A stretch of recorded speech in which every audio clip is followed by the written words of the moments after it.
ఒక చిన్న అబద్ధం చెప్పండి అన్న అని చెప్పి బతిమాలలో కూడా ఒక చిన్న అబద్ధం కూడా చెప్పించలేము ఆయనతో.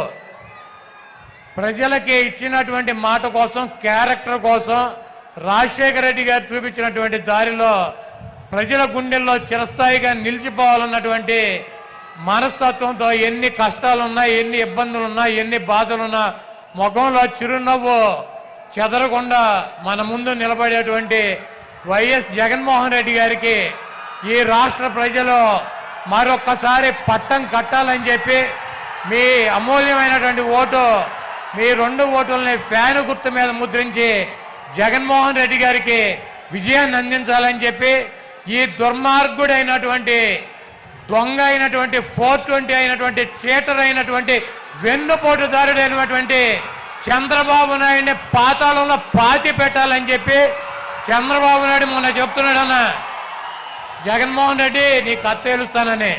చంద్రబాబు ఇదే నీకు ఆఖరి ఎన్నికలు. జగన్మోహన్ రెడ్డి గారు అంతు చేల్చాలంటే నువ్వు ఒక జన్మెత్తాలి, ఇంకో జన్మ. కాబట్టి రాష్ట్ర ప్రజలు దేవుడి ఆశీస్సులు ఉన్నటువంటి జగన్మోహన్ రెడ్డి గారిని మీ అందరూ దీవించాలని చెప్పి మీ అమూల్యమైనటువంటి ఓటు, 2 ఓట్లు ఫ్యాను గుర్తు మీద వేసి మీ ప్రాంతంలో ఉన్నటువంటి శాసనసభ్యుడిని, పార్లమెంట్ సభ్యుడిని గెలిపించి జగన్మోహన్ రెడ్డి గారికి మేమంతా ఉన్నాం మీ వెనకాల సిద్ధంగా అని చెప్పి మనం ఒక మెసేజ్ ఇవ్వాలని చెప్పి కోరుకుంటూ మరి సెలవు తీసుకుంటున్నాం.